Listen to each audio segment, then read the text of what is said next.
అంటే ఈ కౌన్సిల్ సమావేశంలో నగర అభివృద్ధికి అడ్డుపడింది వైసీపీ, టీడీపీ కూటమిలు. ఎందుకంటే విజయవాడ నగరానికి నిధులు ఉంటేనే అభివృద్ధి నడుస్తుంది. మీరు గత కొంతకాలంగా చూడండి, ఎక్కడ పనులు అక్కడ ఆగిపోయి ఉన్నాయి. కాంట్రాక్టులు ఒక రకమైన సమ్మెలో ఉన్నారు. కారణం ఏంటి? బిల్లులు చెల్లించకపోవడం వల్ల. సుమారు 250 కోట్ల రూపాయలు చేసిన పనులకి బిల్లులు రావడం వల్ల. ఈ బిల్లుల గురించి అడుగుతుంటే ఏ అయితే పనులు స్టార్ట్ చేయని వర్కులు ఉన్నాయో వాటిని క్యాన్సిల్ చేసి మళ్ళీ రీటెండర్లు పిలవండి అంటున్నారు. ఇక్కడే కనబడుతుంది నగర అభివృద్ధి ముందుకు వెళ్తుందా వెనక్కి వెళ్తుందా అంటున్నా. ఇక్కడ నగర అభివృద్ధిని అడ్డుకుంటున్నటువంటి వైసీపీ, టీడీపీ ఇద్దరు జాయింట్ వెంచర్లో అవినీతిలో మాత్రం పోటీ పడుతున్నారు.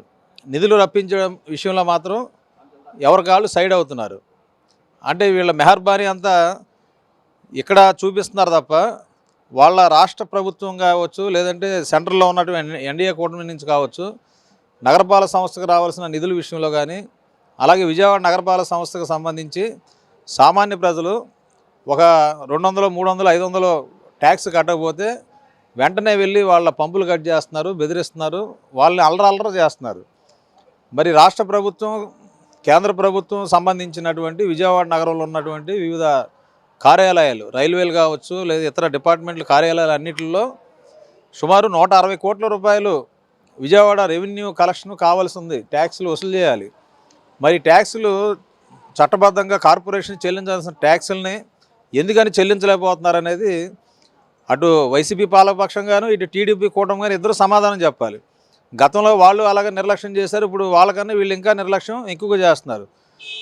ఇంకొక దుర్మార్గమైన విషయం, ఈరోజు కౌన్సిల్ నిర్వహణలో కార్మికుల యొక్క ఆప్కాస్ కార్మికుల నుంచి, వారసుల నుంచి మేము తీసుకుంటున్నాం గత కౌన్సిల్ ఆధారంగా అని చెప్పి వారికి సంబంధించి వేతనాల విషయం మీద పెట్టిన ప్రతిపాదన ఏదైతే ఉందో వారసుల నుంచి తీసుకోలేదు.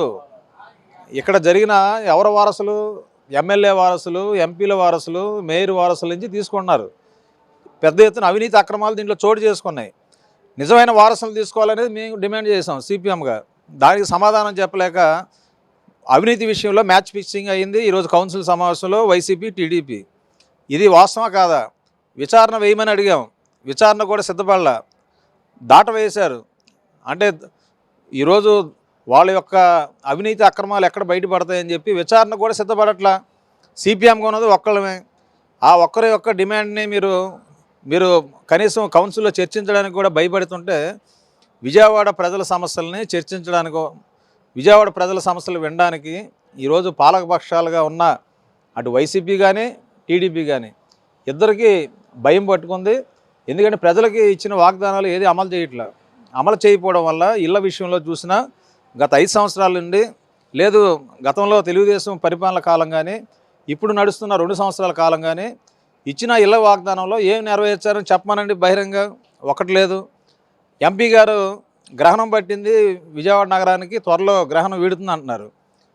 ఏ గ్రహణం పట్టింది?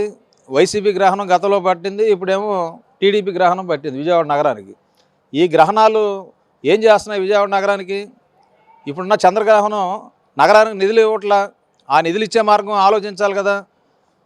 ఆ రకమైనటువంటి నగరాభివృద్ధి విషయంలో ఇద్దరు కూడా ఒకరి దారిలోనే మరొకరు వెళ్తున్నారు తప్ప ఎంతసేపు బతికొండగానే పేర్ల గురించి ఆలోచిస్తున్నారు కార్పొరేటర్లు. ఎంత పేర్లు పిచ్చి పైన నాయకుల నుంచి కింద ఉన్న కార్పొరేట్ల స్థాయి వరకు ఎక్కిందంటే వీళ్ళ ప్రచార ఆర్భాటాలు, పబ్లిసిటీల గురించి ఆలోచిస్తున్నారు తప్ప ప్రజల యొక్క నిజ జీవిత విషయాల మీద, ముఖ్యంగా మంచినీరు అండి, విజయవాడ నగరానికి సంబంధించినటువంటి మంచినీరు విషయంలో ఏం నిర్ణయం చేశారు? 15 రిజర్వాయర్లు నిర్మాణం చేస్తామని చెప్పారు 5 ఏళ్లలో. ఇప్పటివరకు ఎన్ని నిర్మాణం చేశారు? కేవలం 2. అంటే 5 ఏళ్లలో 2 నిర్మాణం చేస్తే దాదాపు 30 సంవత్సరాల నాటికి ఈ 15 రిజర్వాయర్లు నిర్మాణం చేస్తారా? ఎందుకని రిజర్వాయర్లు నిర్మాణం చేయలేకపోయారు?